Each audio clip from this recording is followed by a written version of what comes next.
Welcome to the recorded workshop session for the Marketing Management Distance module.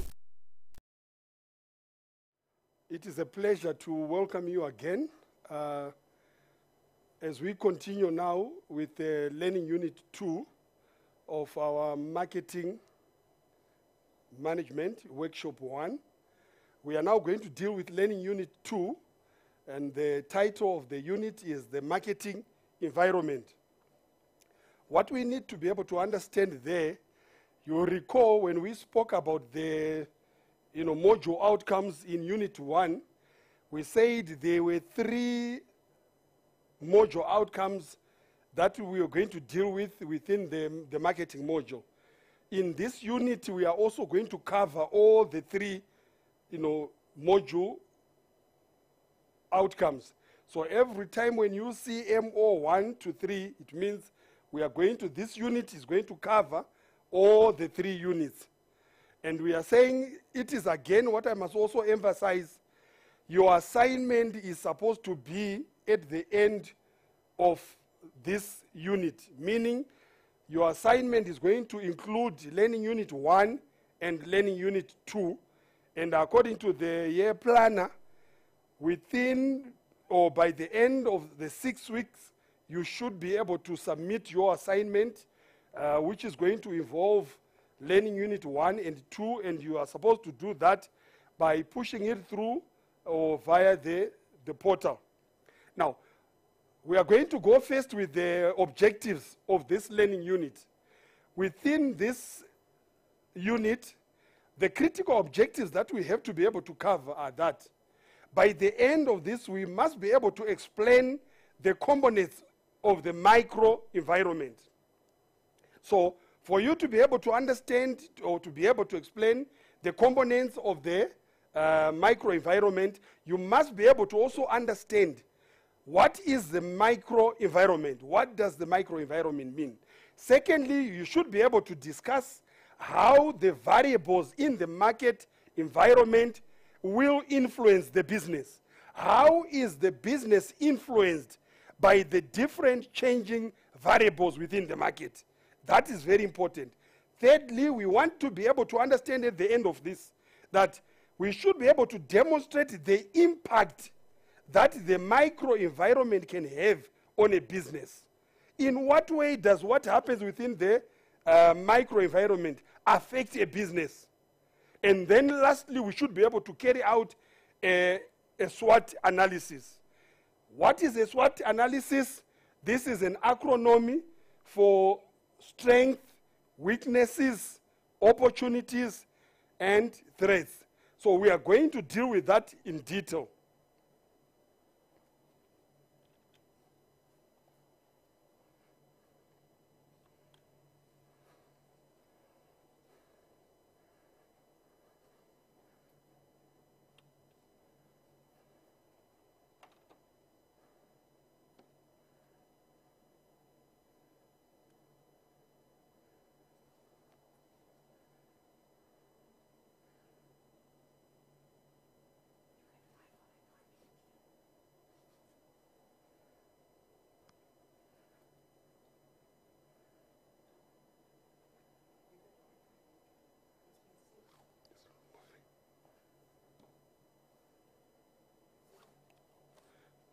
Now we are going to look at the introduction.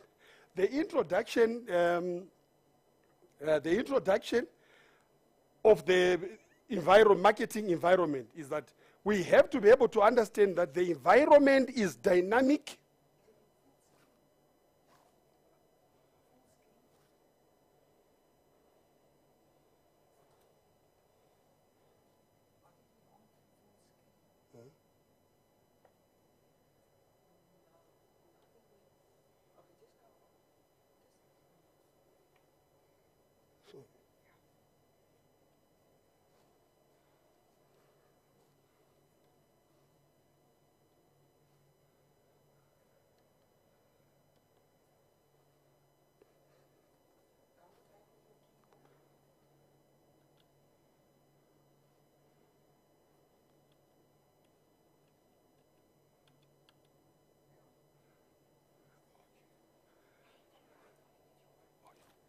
All right, so we are going to be able to look at the environment, and we are saying that within the marketing environment, the environment is dynamic, and it is always changing.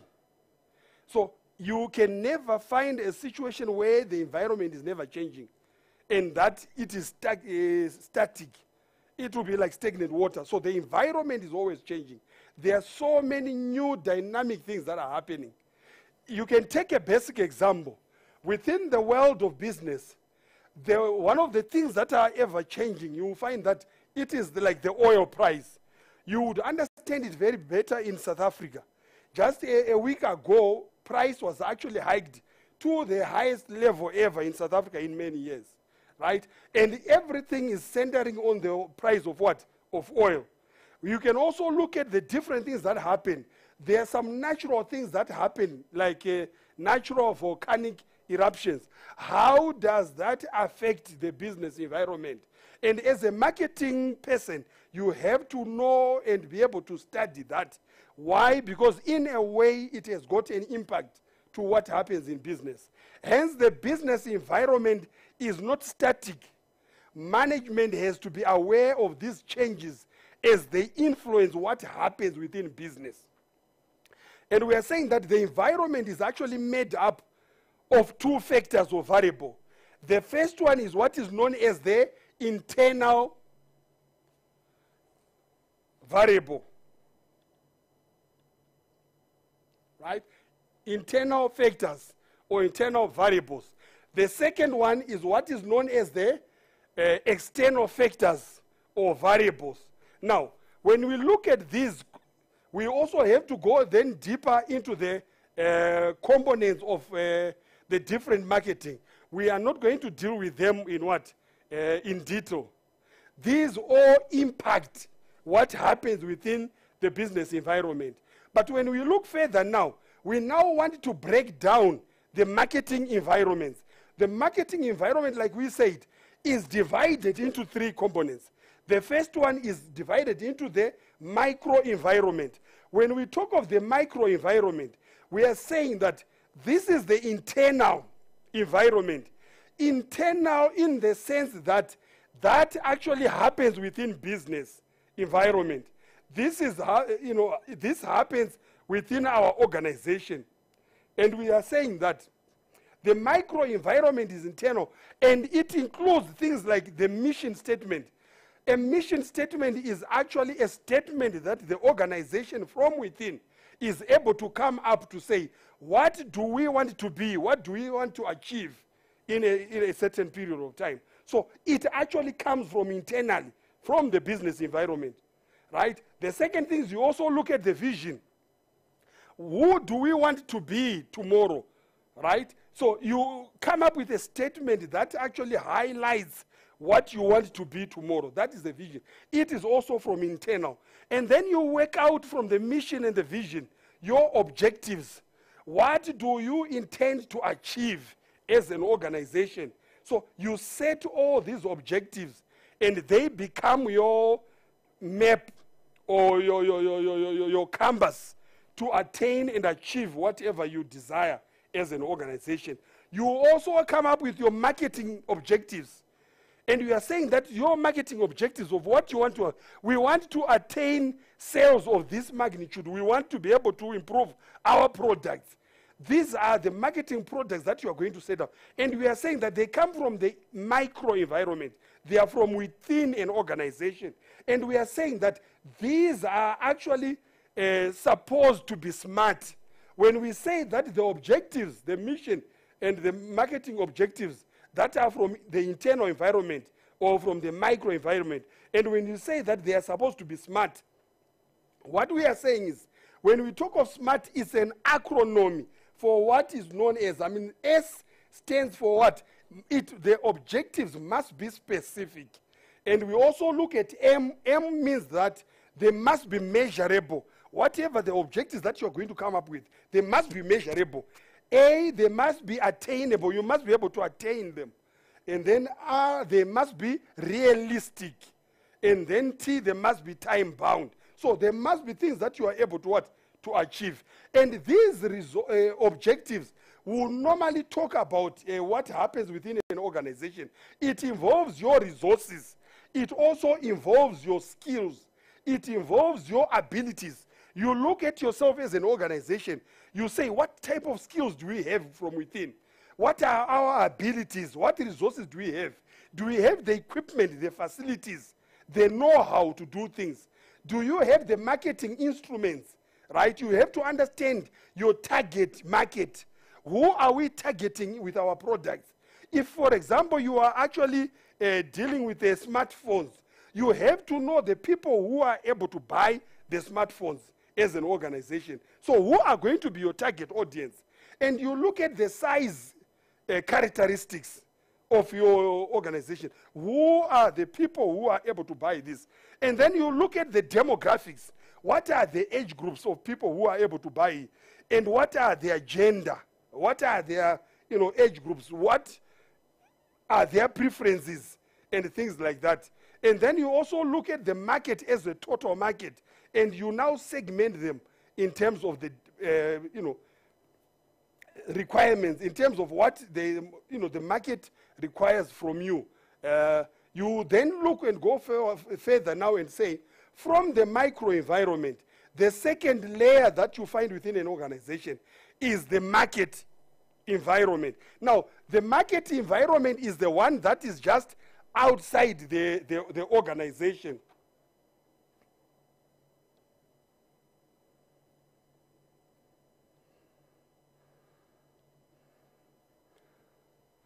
Right? So the first layer, if I was to write here, right, this will be the micro, right? And then you find a second layer just outside, right? And this will be the market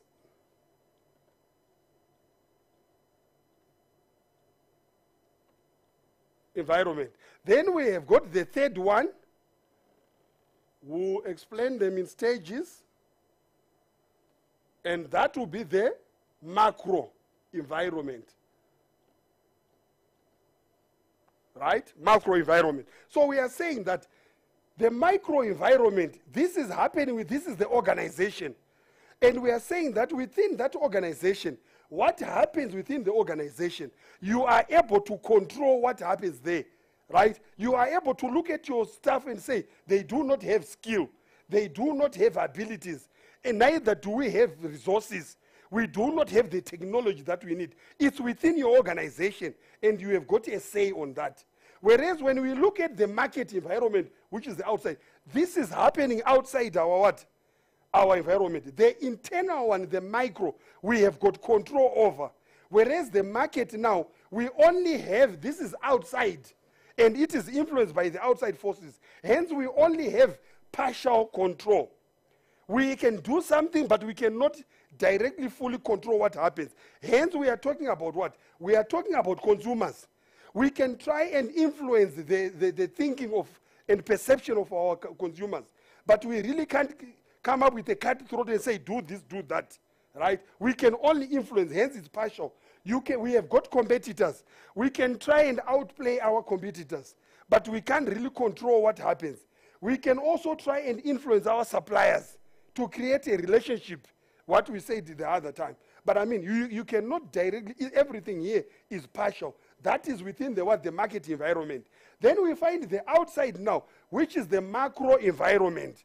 The macro environment is now total external forces. And as an organization, we have got no control whatsoever on what happens there.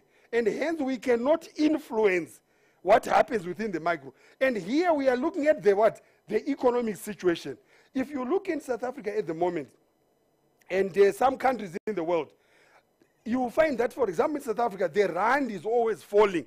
And if you look, at the end of last year, the South African rand was actually 7 South African rand was equivalent to $1 US. But if you look at now, we are talking about $1 US is almost equivalent to 11 rands. Now, we are saying we do not have control on what happens there. And within the economy, we are looking at things like your inflation, your interest rates, you know, all those things, the way they change, we totally have got no control. We are also looking within the macro environment. We are looking at the political issues. Now, the political, you know, unrest that happen, if we, in most cases, we do not have control over. If you go to countries like Syria now, there is a lot of infighting. We cannot have control what happens, but we can only suffer from the effects as they actually explode and reach us as well. We look at technological issues. If there are new technologies that are used the world over, yes, we can try and copy and follow and embrace it, but there's no way we can fully control what goes on. Hence, all these things are actually outside our borders. It also includes things like, international and social cultural factors. South Africa is one country known as the Rainbow Nation. There are so many different societies, so many different cultures. The only thing we can do is to embrace and move together in a harmonious what? In a harmonious country.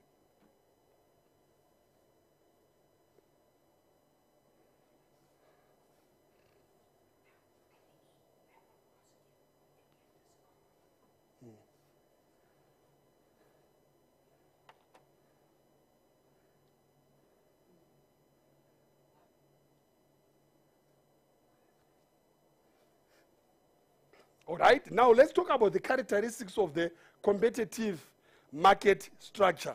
Now, within the competitive market structure, we find so many different structures, different characteristics. The first characteristic we are going to talk about is we are saying that within the market, there is what is known as the monopoly. Now, with a monopoly, we are saying that an organization which enjoys the monopoly only has one competitor, you know, and we are saying that there are no substitute products within that market. For example, we can look in South Africa. We have got organizations like Telkom, organizations like Eskom. They really do not have direct, you know, competition as it were, and hence they enjoy the monopoly within their sector. The second one is what is known as the oligopoly. Now, with the oligopoly, we are saying that there are very few competitors. And within those few competitors, most of the products are homogeneous, right?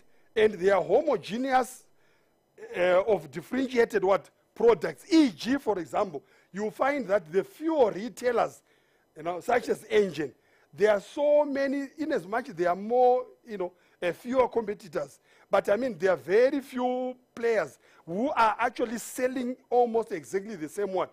The same product. And hence you find that the competition would be when you talk about organizations like Mercedes-Benz and BMW.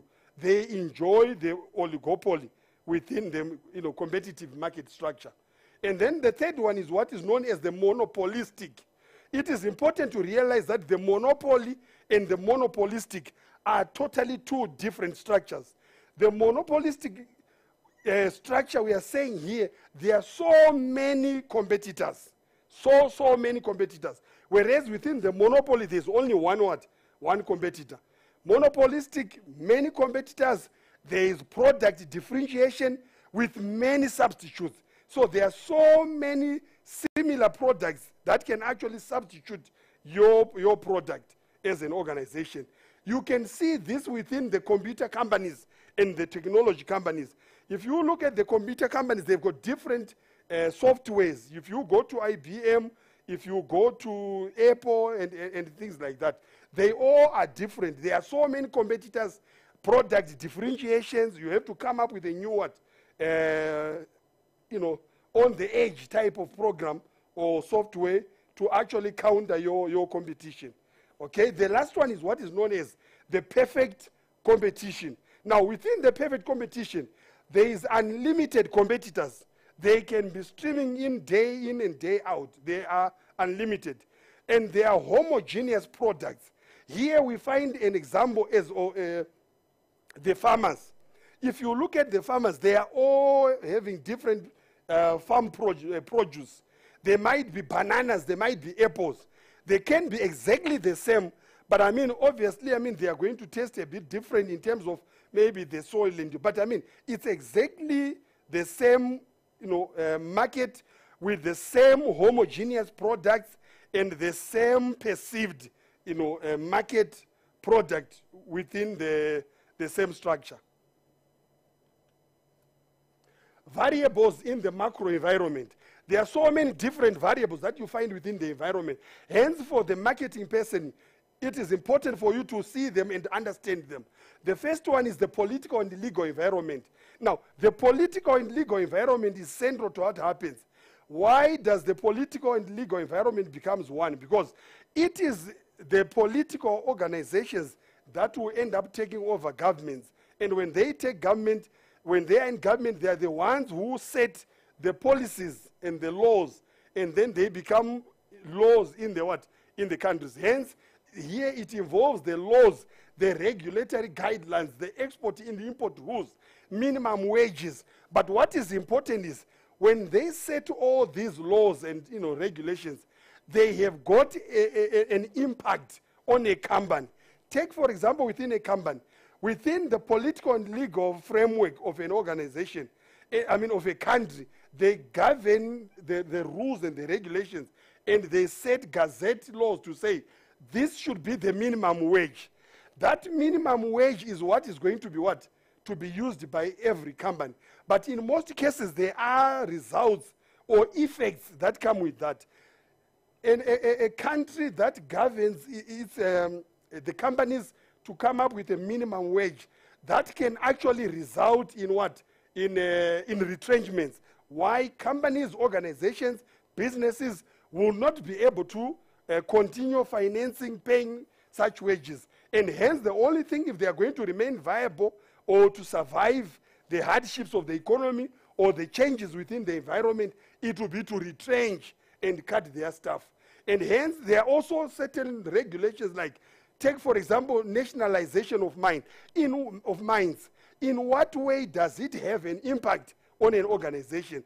Obviously, that would actually create a lot of issues to most businesses. You have certain laws like the suppression of freedom of speech. In what way does that affect companies? Obviously, certain things that could be raised cannot be because of what? These are gazetted laws. And hence, as companies, you have to be able to understand the political and legal environment to see what does it bring and what effect does it have on an organization. The second one is with the international environment.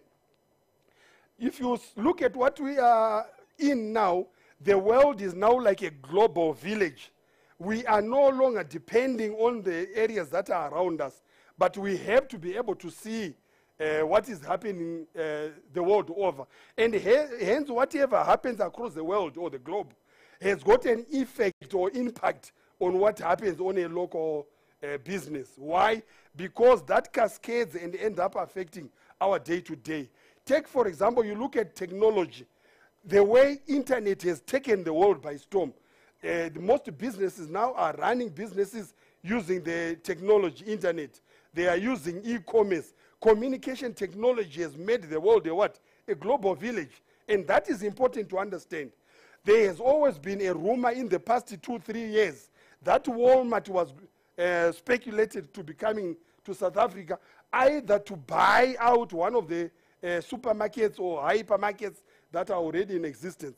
This has always been unsettling, most hypermarkets. Why? Because they know that Walmart is known for not paying all their staff, and also they are also known for having very cheap products. And most of the local hypermarkets are afraid that competition will be more stiff, and they need to watch the space and understand what is happening and what effect or impact it might actually bring to to their business world. The third one is the physical environment. In what way does the physical environment affect what happens within a business? Natural resources such as water, coal, oil, gold are not available in infinite quantities.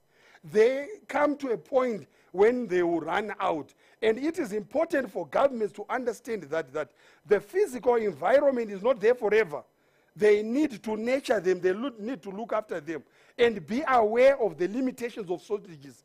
When they become short, they are going to affect raw materials and raising costs.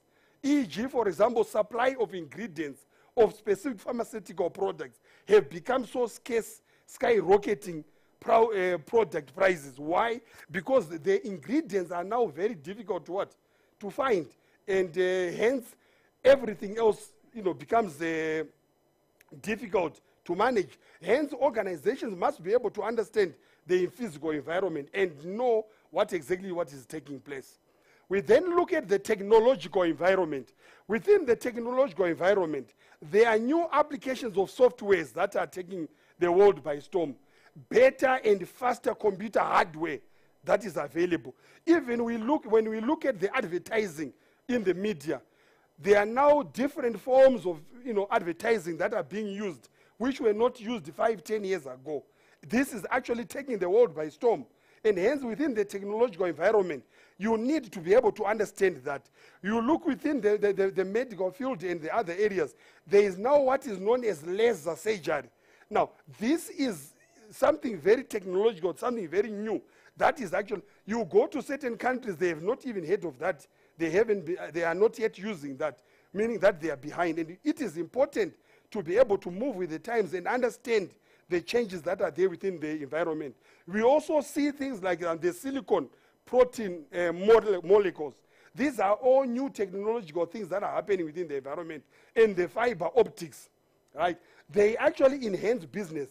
It is therefore important for a business to move with the times, be able to embrace these technological changes and move with them if they are going to be able to survive and move forward within their businesses.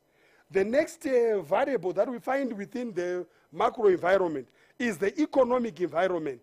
The economic environment is actually the heartbeat of a country. This is where everything centers on that makes a country survive or break down. This is the most visible and most recognizable variable in the macro environment. If you can take the example of Greek and Portuguese financial crisis, it actually, brought down almost the whole world to a standstill. A lot of things, changed just within a very short space of time. Hence, the economic environment needs to be closely monitored to see any change in the, drop of, interest rates, drop in the currencies, and so forth and so forth.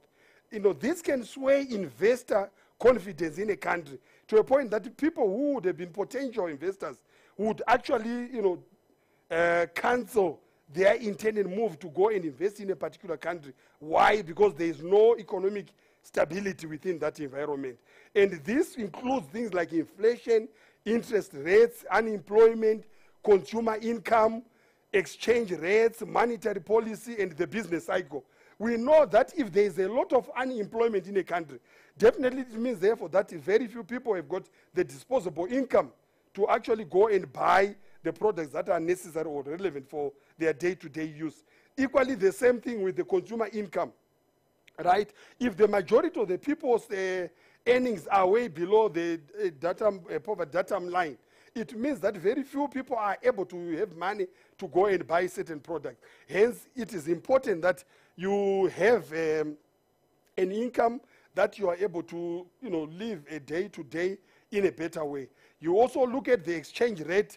If a lot of businesses, for example, in South Africa, we have got companies that are foreign companies. We've got the BMW, we have got the VW. All the products that they use to manufacture the cars and everything else are imported from outside. And what they require is they require foreign currency to buy the kits that they use to assemble the cars. And hence, if the South African rand is always on the go, slow going down, it becomes now difficult. You require more money to actually convert it into the US dollar to import those parts, making it so difficult to do so and expensive. The last variable is actually the social cultural environment. Now, the focus on women in business, these are some of the changes that we are finding now. If you take 10, 20 years ago, it was unheard of. Women's place was more in the kitchen. But now there are a lot of changes where we find a lot of women in business, in leadership, and there's a lot of, changes that are actually sweeping the country. We also look about the economic empowerment that has been, the black economic empowerment, the BE, commonly known as the BEE. This is bringing in a new, dispensation, a new change that was never seen. And it has got an impact on the marketing techniques that you are going to use. You have to understand the techniques that are able to reach these people and use them for the betterment. And then you also find that, there are certain ways that were used to advertise, which are no longer as viable as they were 10 years ago. And hence, the marketing team must be able to study carefully and understand what is going on and use it effectively for the betterment of their organization. The change is influenced by the economy and technology and trends like demographics, lifestyles, and culture value. We know that within the environment, there are so many changes that are taking place. These changes are actually affecting our day-to-day programs as a business. And you will find that, demographics, there is a time when most of the people, were staying in their different places in the rural areas. But now there's been a lot of urbanization, people moving from the rural areas into urban centers and giving more pressure. And now there is now need to study the social cultural environment. In what way does that impact? In as much it might provide, more labor for the organizations. But it is also bringing in more pressure on the civic centers and or the municipal, where service, delivery is now very difficult to be met. And hence, one thing that brings in an advantage also brings in a bit of a challenge. The people's lifestyles have also changed. There are certain things that were never used as so central to people's lives, which now people are saying they cannot do without. And it is important for that to be realized and to be understood from the cultural perspective.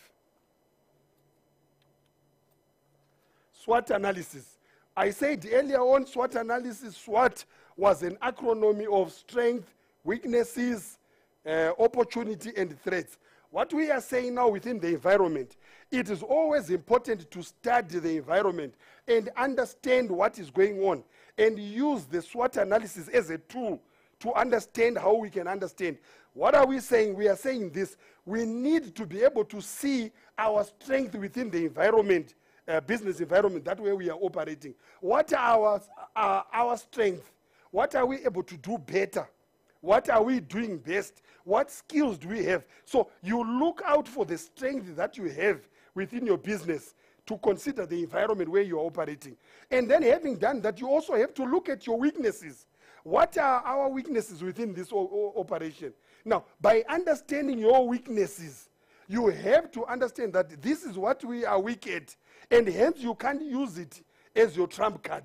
You have to know, or you can say our competitors are stronger at this. How do we therefore encounter what is going on? You also have to look at the opportunities. Remember, we say that opportunities also arise. You look at the opportunities. By actually embracing those opportunities and running with them, you actually have the option of actually being the first movers in a situation. And normally it's the early birds that catch the fattest worm. And then lastly, you look at the T. The T, actually, you are looking at the threats that are available within the market. Now, these threats would actually counter your progress in terms of what happens. But important to this acronym, it is important to realize that when you look at the first two letters, SW, these two are actually said to be what? To be internal, right?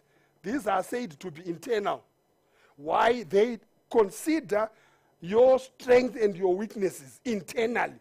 Whereas the other two, the O and P, they are actually said to be external, right? External. Now, what are we saying? We are saying your strength and your weaknesses are internal. By knowing your strength and your weaknesses, you are able to correct them. so that they balance, because what you need more is the strength.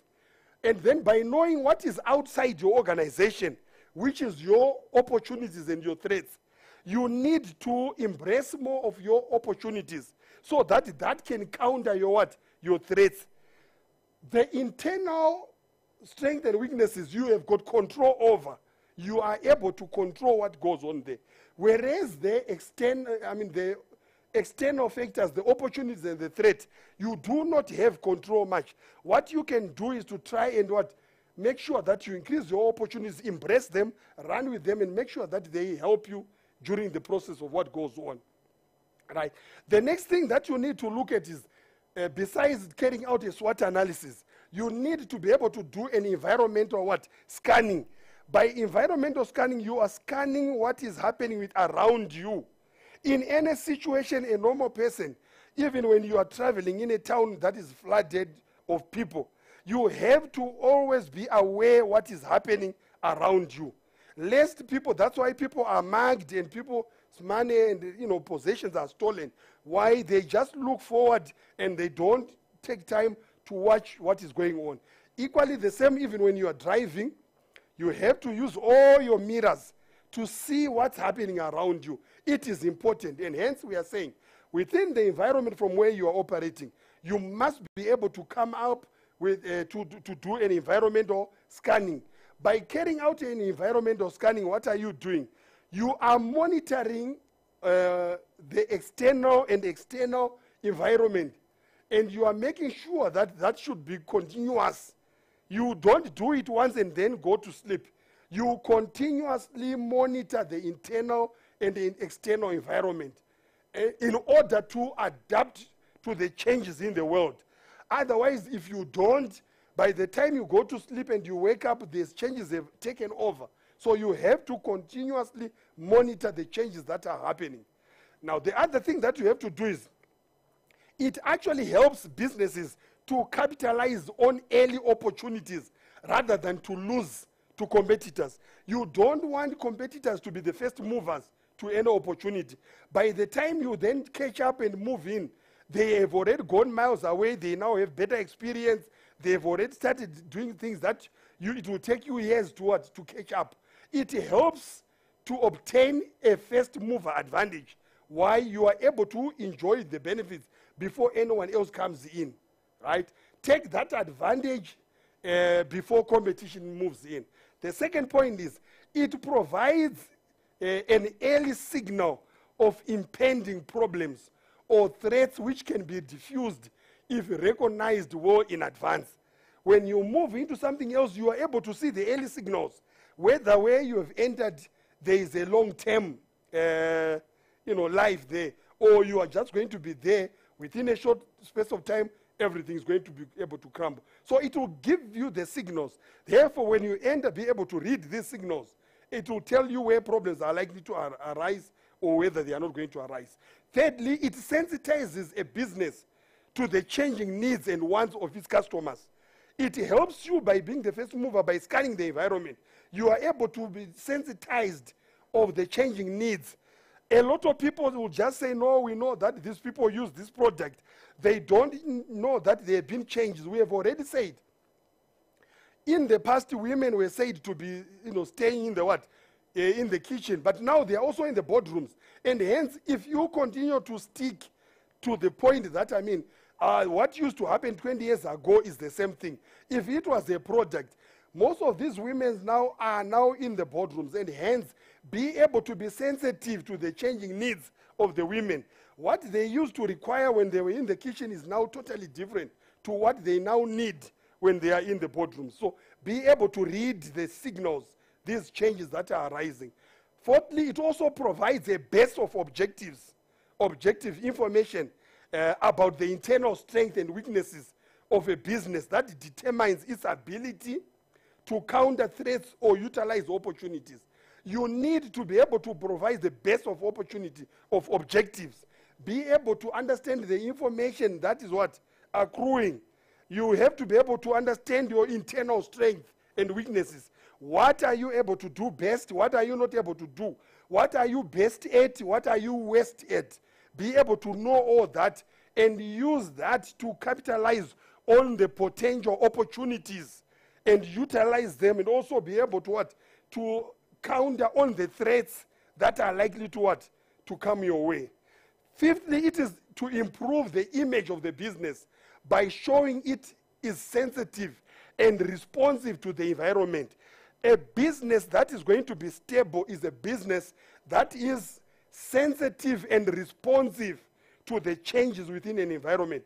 If you don't change, if you are not responsive to change, if you are not sensitive to change, you are going to be like a dinosaur, to remain dead forever. You need to be able to look around, see the changes, imagine what things will be next year, and then be able to move forward with that thinking. And then you also have to be able to understand that monitoring the internal environment is part of the strategic management. You are monitored. This is continuous. You are forward-looking. You are planning for ahead. You are looking into the future.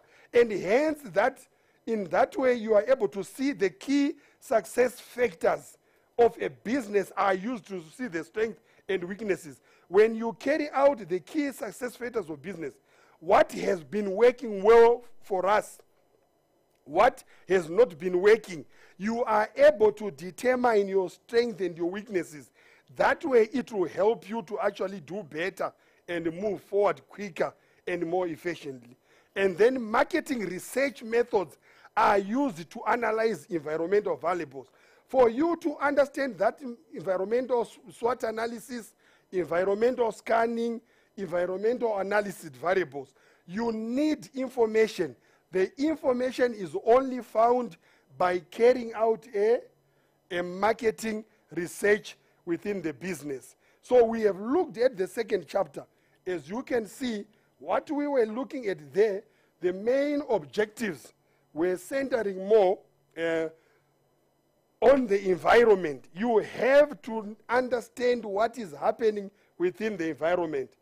Don't just sit and let events take course and take over you whilst you are sleeping. Look around to what is happening. How do you look around? You look around by carrying out a SWOT analysis. These are my strengths, these are my weaknesses, these are the opportunities available, these are the threats, and you move forward. You also need to scan around. Like I said, you are driving, look on the mirrors, what is happening around you. It will help you. There could be somebody following you, there could be another drunkard driving on your side. So look around, see what is happening. It is important within the environment. So we have covered these four objectives. We have explained the components of microenvironment. We have also discussed how the variables in the market environment will influence your business. We have also demonstrated the impact that the microenvironment can have on a business, and we have conducted a SWOT analysis. Thank you very much.